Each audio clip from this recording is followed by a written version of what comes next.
건축 상담 시 예비 건축주들이 가장 먼저 묻는 질문은 대체로 설계비는 평당 얼마인가이다. 냉장고나 자동차처럼 명확한 단가를 기준으로 예산을 짜고자 하는 건축주들의 마음은 충분히 이해가 된다. 하지만 건축 설계 작업은 단순한 평당 가격이라는 잣대로 책정하기가 매우 어렵다.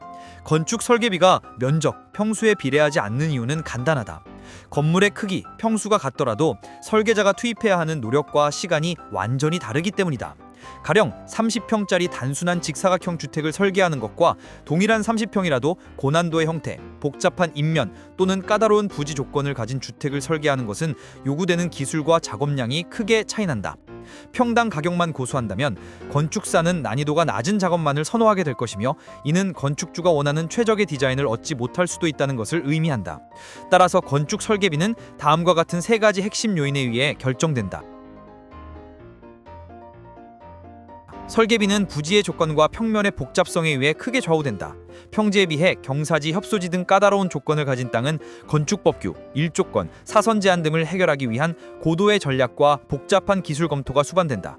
즉, 디자인의 복잡성이나 땅의 법규적 제약이 클수록 건축사가 투입해야 하는 시간과 창의적인 노력이 증가하므로 설계비 역시 높아지게 된다. 건축주의 요구사항과 라이프 스타일이 제대로 반영된 최적의 디자인을 도출하기 위해서는 건축가와의 수많은 아이디어 교환과 디자인 수정 과정이 필수적이다. 건축 설계는 건축주의 의견을 최종 도면에 녹여내는 반복적인 과정이며, 좋은 디자인은 한 번에 나오지 않는다. 낮은 설계비는 이러한 다수의 디자인 과정을 반영하기 어렵게 만들며 결국 건축주 의견이 충분히 반영되지 않은 채로 설계가 마무리될 위험을 높인다. 가장 중요한 요소 중 하나는 도면의 밀도이다. 설계비가 저렴하다는 것은 건축사가 도면 작성에 충분한 시간을 쏟지 않을 가능성이 높다. 제대로 된 설계 도면만이 시공에 대한 견적을 꼼꼼하게 뽑을 수 있는 유일한 기준이 된다. 도면이 허술하면 시공사 역시 대략적인 견적밖에 낼 수 없으며 결국 공사 진행 중 불확실성과 추가 비용을 피할 수 없게 된다. 반면 건축주의 의견이 제대로 반영된 꼼꼼하고 디테일한 설계는 공사 중에 일어날 수 있는 수많은 문제들을 사전에 방지하는 근본적인 해결책이 된다.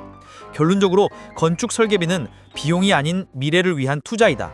이것은 내가 설계를 하는 건축가이기 때문만은 아니다. 훌륭한 설계는 건물의 가치를 높이고 공사 중에 발생할 위험과 추가 지출을 줄여주는 가장 확실한 안전장치다. 건축 설계비는 단지 건물을 짓기 위한 단순 비용이 아니라 앞으로 수십 년 동안 내가 살 집의 가치를 높이고 공사 과정을 순탄하게 이끌어줄 가장 합리적인 투자가 된다. 물론 무조건 높은 설계 비용과 화려한 디자인만이 최적의 해답은 아니다. 건축주가 추구하는 건축물의 가치와 실용성의 수준은 각기 다르기 때문이다. 따라서 건축가는 자신의 미학적 스타일을 고집하기보다 건축주와의 충분한 상담을 통해 그 요구사항에 부합하는 설계 우선순위를 유연하게 조정할 수 있어야 한다.